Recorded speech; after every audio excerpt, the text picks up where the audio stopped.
everybody. Welcome to another edition of Crafting a Crime Daily, the show where I, your host, spills coffee all over myself. No, I'm not going to do that. I recap live trials for you. I'm recapping the trial of Richard Merritt for the death of his mom, Shirley Merritt. How appropriate. Right around Mother's Day, we start this trial. Kind of weird, isn't it? But first, we're going to talk about Brian Kohlberger. He is the defendant that is in custody for the murders of the Idaho students, University of Idaho students. What are their names? Let's see if I can remember. No, I can't. Anyway, so during this hearing, and I will tell you that I did cover it, but if you go to watch that video, you have to go about an hour into it before you get to see the actual hearing. And here's why. Because in this case, there is a gag order. And there were actually two hearings yesterday. One that didn't get too much coverage, but the first one was the arraignment hearing. Now, the judge, the previous judge, because the judge that's on the case now is the judge that's going to try the case.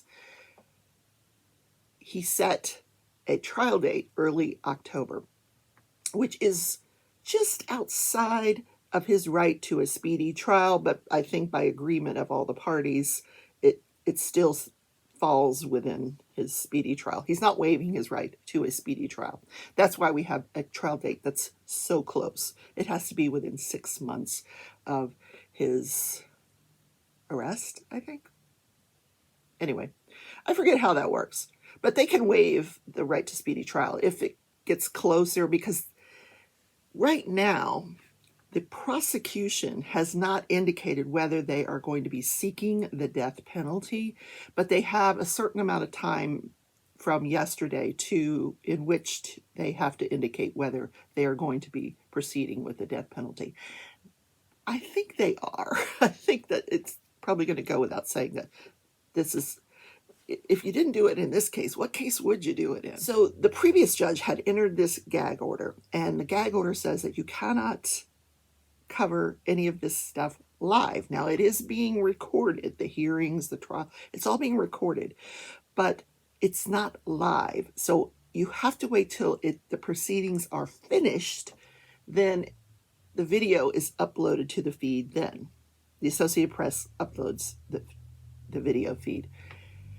That's why it took an hour for us to get the video of this 5-minute hearing. So he read the charges during the arraignment hearing, and then he read what the penalties would be if he was found guilty on each of those charges. So the first charge is burglary. And the second charge, 2 through 4, are the charges for the deaths of Madison Mogan, Kayla Gonzalez, Zana Canoodle, and Ethan Chapin. First-degree murder, premeditated murder, malice aforethought murder. So for the burglary, he faces anywhere from 1 to 10 years with a $50,000 fine and restitution to the victims. And then for the murders, they each have a $50,000 fine and restitution to the victim, followed by, he can either get life without the possibility of parole or the death penalty should the prosecution or for the state indicate that they are going to pursue the death penalty. So in total, he's facing anywhere from 10 years to death, or 10 years followed by 4 consecutive life sentences or the death penalty, and $250,000 fine and restitution to the victims. So this was all read to him. He indicated that he understood the charges. That was the only time he spoke in court. Otherwise, he stood silent, which means he was invoking his Fifth Amendment right to remain silent. When asked, "How do you plea?" he stood silent. So the judge had to enter the not guilty plea on behalf of Brian Kohlberger. And he has the right to do that. I've not seen that very often. I don't think a lot of defendants know that it's an option. Now, I was asked, why did he not plead insanity? I don't know. And they can change this at any time. He can come forward later on, 2 weeks from now, and his attorneys can say he wants to change his plea to not guilty by reason of insanity. I'm sure they're meeting as a team, probably daily, to figure all that out. What is our strategy going to be going forward? The judge set a trial date within the time limits of the speedy trial, because he has not waived his right to a speedy trial, early October. Yes. Now, should they get closer to that trial date and realize, hey, we need more time, then he would have to waive his right to a speedy trial, and the continuances would be granted, which is probably what we're going to see. I highly doubt this will go to trial in early October. But I've been wrong before. Alex Murdaugh, he didn't waive his right to a speedy trial, and that thing went bing, bang, boom within a few months after his arrest. He went to jail for the murders of his wife and son. Waiting for the clock to finish chiming. Okay, someone's mowing their lawn today. I need to do that. Oh, goodness gracious. So there was a second hearing yesterday in the Bryan Kohberger case. This was a scheduling hearing, so it didn't get too much coverage, but I listened to it because I thought it was really interesting. The attorney for Kayla Gonzalez's family, the attorney for the Associated Press, the state, all of these people have motions to modify the gag order. And I'm sure that includes live coverage of these proceedings. So the judge said, I need everything briefed and sent to me prior to, he says, I want to hear all of these motions at the same time. And I want it done sooner rather than later. So first they, hemmed and hawed about June 26th, and then they decided they really wanted it earlier, which they finally decided June 9th that they're going to have all of these hearings. And what the motions are about, like I said, they want to modify the gag order. And the judge did indicate, I also would like briefs on whether this, I should allow cameras during this trial. So that's what all that's going to be about. So when they have that hearing on June 9th, I'm going to be there because I interested, is this going to be one of those cases where we get everything a day late because we have to wait for everything to upload at the end of the day of trial, and then we don't get to see it till the next day, which, that's okay, but I think, the Associated Press is going to do a good job with their arguments. They've already been to the Supreme Court about this, that the public has a right to see these proceedings. And live, not not after they occur. So that's all going to be argued again on June 9th. Yeah, stay tuned. Okay, let's talk about the case of Richard Merritt. Now, Richard Merritt is 47 years old. He is on trial for the death of his mother, Shirley Merritt. Richard Merritt, he's the disgraced Marietta, Georgia lawyer, personal injury lawyer, who was caught stealing from his clients. He would let me start again. He would settle cases and then keep the money for himself. And when the clients called, he would say, yeah, we're still litigating. I'm trying to settle it, but I haven't settled it yet. One of the clients called the insurance company and said, why are we hesitating to settle this case? Why are you not, paying? And the insurance company said, we did settle it about a year ago. And he's got some pissed off clients, which is one of his defenses. Their defense is trying to make it look like, these little old ladies and men who had these personal injury cases or got pitchforks and was like, we're going to burn your house down. You cheated us out of money. It's not very likely that one of these old people broke into his mother's home where he was living and killed his mother. First of all, when the police got to his home, it was locked tighter than a drum. There was no signs of forced entry into his mother's home. So, back up a little bit. So, he gets caught cheating these clients, and then he pleads guilty to all of those charges, 34 charges of fraud and abuse of the elderly, because a lot of these people were elderly. So the judge sentences him to 30 years in jail and says you will spend 15 of that 30-year sentence in jail. The other 15 you'll be out on parole.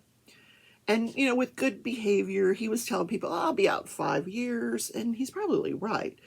But he says to the judge, I would like time to get my affairs in order before I turn myself in. And the judge says, okay, I'll grant you that, and I'll give you 2 weeks to turn yourself in. So he puts an ankle monitor on him. Now, this is where we're going to start out today. We got the ankle monitor guy on the stand, because he was supposed to turn himself in on February 1st of 2019. He did not. And when he didn't, they started a nationwide manhunt for him, because they went out to his home where he was living with his mom. It was her home, like this mini mansion thing. Beautiful, beautiful home. He's living with her. They go out to her home looking for her, and they find her deceased at the bottom of a stairwell. She has been bludgeoned with a 35-pound dumbbell and stabbed multiple times. The chest, the face, the head, the back. It's super sad. We haven't heard from the medical examiner yet, but we're going to hear what the ankle monitor company person, I don't know what you call him, he was assigned to monitor this ankle monitor. And the way he was doing this was he had an app on his phone that would send him alerts if something went on with this ankle monitor. So he could kind of just go where he pleased. So it's like 4:30ish in the afternoon. He lives in Cartersville, and he is going to pick up his children from daycare. When he checked this GPS, here's what it showed for February 1st, that Richard Merritt left his home, his mother's home, at 8:52 that morning, that he arrived at a business office at 9:10 a.m. Now, we already know from the previous testimony of Richard's ex-wife that morning they had a doctor's appointment for their daughter at this neurology office, and that he had arrived late for this appointment. Their daughter has cerebral palsy. He left that office and arrived back home at 9:38 a.m. And then from 9:38 a.m. till 2:30, he was home with mom, presumably. Then he left at 2:30 p.m. That he was traveling about 31 miles per hour, through the neighborhood. Then he gets on the interstate, and he's headed north. He stops at a Quick Trip gas station, and they have surveillance. They pulled the surveillance footage for that. He goes in, he buys a candy bar, a couple of bottles of water, and then he gets back on the interstate, and then at 4:07 p.m., he pulls into the parking lot of a Waffle House. He doesn't get out of his vehicle. He gets back on the interstate, and at 4:14 p.m., he arrives at 4:14 p.m., they get the strap alert. It's called a strap alert, where the ankle monitor, the connection of the ankle monitor has been disrupted. That's the technical term for it. So that's where this guy, he's at the daycare picking up his kids. He gets this disruption notice, and he looks at the GPS, and he sees that it's very near, the ankle monitor is very near where he is in Cartersville, Georgia. So at 4:40 p.m., the ankle monitor GPS shows that it arrived at the TNA truck stop and you can see that in the corner of the parking lot, there's a trash can, and that's where the ankle monitor was alerting from. So he looks in the trash can. He actually goes there, this officer. He just goes there by himself to see where the ankle monitor is. And he retrieves the ankle monitor out of the trash can, and sure enough, it had been sliced off. And Richard Merritt was on his merry way to Nashville, apparently, where he proceeded to stay for the next 8 months before he was apprehended. So the next person on the stand is FBI cell phone analyzer. So what he did is he took the GPS location data from the ankle monitor company and the location data for Mom's cell phone and the location data for Richard's cell phone, and all three tracked together and all three stopped. The last location data for Shirley's phone was 5 p.m. and the last location data for Richard's phone was 4:09. So I suspect that had that guy looked in the trash further, he might have found Richard's cell phone as well. I think he probably tossed it. So he obviously gets rid of both phones, his phone, Mom's phone, and he gets rid of the ankle monitor. But all three are tracking together up until the point where he gets rid of them. So the next person on the stand is a woman by the name of Kelly Richardson. So before we get to Kelly Richardson, there had to be a big discussion in front of the judge because Kelly did not want to show herself on camera. So the jury had to be sent back into the jury room where the judge heard argument on why this woman did not want to appear on camera. Apparently, she is seeking a PhD, and she didn't feel like this would be good for her PhD candidacy if she was, and she didn't want people showing up at her home to interview her, and so I don't blame her, So the judge hemmed and hawed, and since the prosecution did not oppose the motion and there was nobody from the media, he actually waited for a period of time, thinking that maybe someone from the media might oppose this. Nobody opposed it. So he granted the motion and asked the cameraman not to film her, but he could record her. So we heard her voice. And you could tell, man, she was nervous. She was really, really nervous. So she said she met Mick Malveaux from Louisiana on a dating app in July of 2019. Now, Mick Malveaux, she identified as the defendant, Richard Merritt.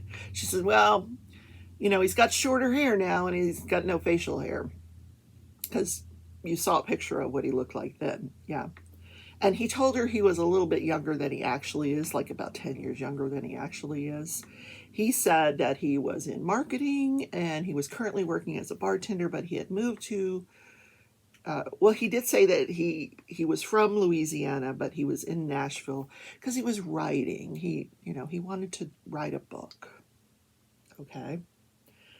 And that he was staying with a cousin. Now, she said they started dating steadily after about meeting each other, after about 3 weeks of meeting each other.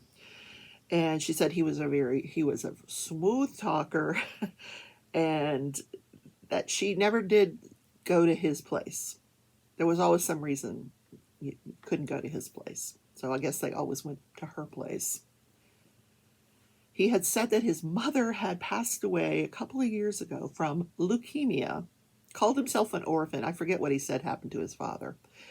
But then he said he had been married before and that was well over and done with. That they didn't have any kids. His wife had had a miscarriage and that they never had any children. That he had a niece with cerebral palsy. Now, I'm sure that he's referring to his actual daughter who has cerebral palsy. What a scoundrel this guy was.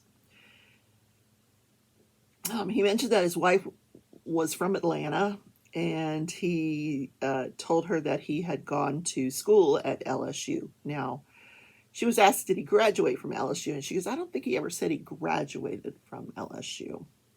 She said, she was asked if he had ever, by the defense attorney, had he ever been violent towards you? Did he ever show any violence, physical violence towards you? And let me tell you, there was a long pause before she answered. She had to think about how she was going to answer this question. And afterwards, she said that he would become very agitated and sort of fretting about, but she said no, he was never violent towards her. I don't believe her. No. You don't pause like that long pause, and think about your answer and then go, no. Why are you pausing? Yeah. So that was her time on the stand. Then we get a U.S. Marshal, Jared Hunt.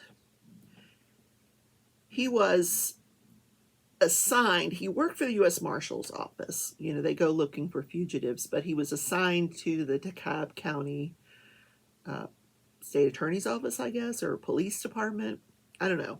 He was the liaison with the local offices. And he was looking for Richard Merritt.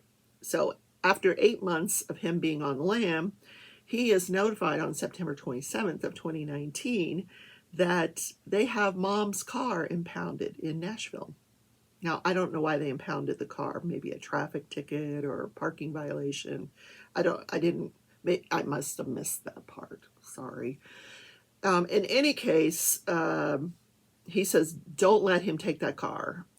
I'm getting on a plane. So he gets on the U.S. Marshal's plane. He flies out to Nashville. They wait for him to come pick up the car, and then that's when they arrest him. They search the car. They find a receipt from Target and a prescription from an eyeglass company. And that's it.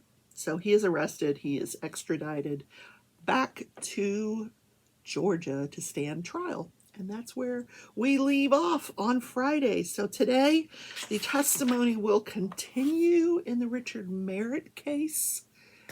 I can't wait to see what we're going to get today. All right, some scheduling stuff that I want to talk about. We're going to have a little scheduling conference for my channel.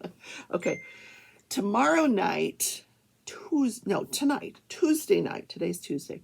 Tonight, I am going to be streaming a game called Wildflower. I'm not really enamored with it, but I thought, let me give it one more chance, to see if maybe it's very slow. it's just I don't know, but which doesn't endear you to come watch, does it? In any case, next week I'm going to be streaming Zelda, the new Zelda, and I don't remember the name of it. Tears of, I don't know, what is the name of it? Oh, here it is. It's downloading right now. Tears of the Kingdom. So I'm going to finish streaming this week, Wildflower, and then next week we're going to start Zelda, Tears of the Kingdom. Yes, I'm excited about that one. And I just do them on random nights, usually 6:30, 7 p.m. Central Time. So if you want to tune into that. Then tomorrow, Craft With Me, Wednesday at 6:30 p.m. Central Time. I'm going to have Shalene's Creativity Room. Shalene is going to come. She's going to be coloring with me. We're going to do some adult coloring. It's not like children coloring. If you've never seen it, you have to.